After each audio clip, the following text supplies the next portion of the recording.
লোক দেখাবার জন্য তারা সালাত করে, সেজদা করে। এর জন্য সেজদা করতে হবে রবের ইচ্ছার মধ্যেই, রসুলের ইচ্ছার মধ্যেই সেজদা করতে হবে, রবের হুকুমের মধ্যেই, রবের রসুলের হুকুমের মধ্যেই। এখন যে ব্যক্তি, তুমি দেখো যে ব্যক্তি সুদ খাইতেছে, আল্লাহ বলছে সুদকে আমি হারাম করেছি, তোমরা সুদ খায়ও না, তোমরা সুদ খায়ও না। সুদকে আল্লাহ হারাম করছে, এখন সুদ খায়। সেই ব্যক্তি সেজদা তার হয়, সে সেজদা করে না, কারণ আল্লাহ কইছে সুদ খায়ও না, হ্যাঁ সুদ খায়, কিন্তু মানুষেরে দেখাইবার লেগে সে যায় সেজদা করে নমাজের মধ্যে ডাবুর ডুবুর। তাহলে ওইলো সেজদা না, সে লোকেরে দেখাইতেছে। সে আল্লাহরে ভয় পায় না, মানুষের ভয় পায়। সে আল্লাহর রসুলকে ভয় পায় না, সে সমাজকে ভয় পায়। তো সমাজের মানুষ আর সমাজকে ভয় পাইলে তো কোনো লাভ নাই যদি আল্লাহরে ভয় না পাও। কারণ তুমি কিয়ামতের মুখোমুখি হবা, কিয়ামতের ময়দানে আল্লাহ রাব্বুল আলামিন ছাড়া তোমার সামনে কে থাকবো? কেউ তো তোমার চিনব না। এই দুনিয়ায় সেন মানুষ মানুষরে চিনে, কিন্তু পৃথিবীতে মানুষ মানুষরে চিনে, কিন্তু হাসরের মাঠে, পুলসিরাতে, মিজানে তো রব্বুল আলামিন ছাড়া গতি নাই, রাহমাতাল লিল আলামিন আল্লাহর রসুল ছাড়া গতি নাই।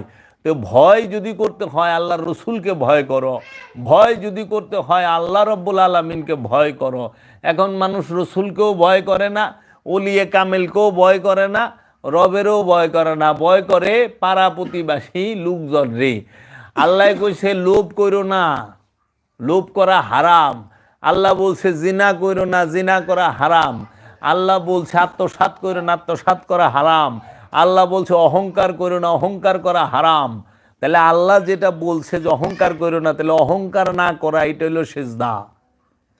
রবের ইচ্ছা ও রসুলের ইচ্ছা যে বান্দা তোমরা অহংকার কইরো না, অহংকার না করা এটা হলো সেজদা।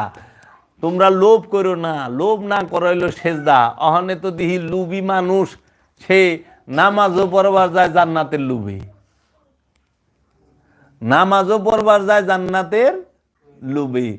আল্লাহ কইছে লুভ করো না, এটা সরায় দেন তো। আল্লাহ কইছে লুভ করো না, এখন সে নামাজই পড়ে জান্নাতের লুবে। তাইলে সে কি সেজদাকারী হইল? কখনোই না, সে সেজদাকারী হইল না।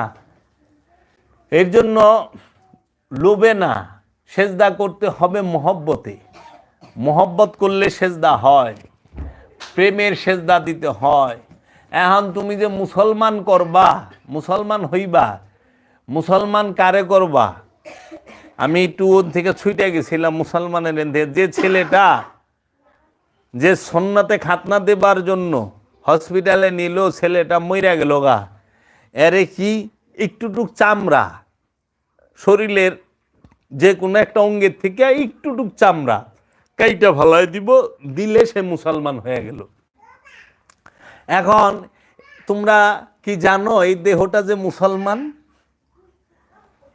কোরআনের ভাষায়, কোরআনের ভাষায় এই মাথার চাঁদি হইতে পায়ের তলা পর্যন্ত যতটি অঙ্গ প্রত্যঙ্গ যাহা কিছু আছে, চোখ, কান, নাক, মুখ, জিহ্বা, আমার হাত পা, হাতের আঙ্গুল, পায়ের আঙ্গুল, আমার চুল, দাড়ি, যা সব কিছু আল্লাহর তৌহিদ রাজ্যে বসবাস করে তারা সব মুসলমান।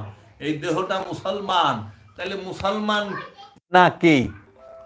আগে তোমার জানতে হবে যে তোমার দেহ, প্রাণ, মন, এই তিনটার মধ্যে মুসলমান না কে, আর কে মুসলমান? নফস পবিত্র, নফস সৃষ্টিগতভাবে পবিত্র, কারণ নফস হলো নূর। আর এই দেহ মাটি বাতাস দিয়ে তৈরি, চার বস্তু দিয়ে। এই দেহ মুসলমান, তৌহিদে বাস করে। মুসলমান না হইল প্রতিটা জিন ইনসানের মন, কলব, অন্তর, হৃদয়, এইটা মুসলমান না কি? মন।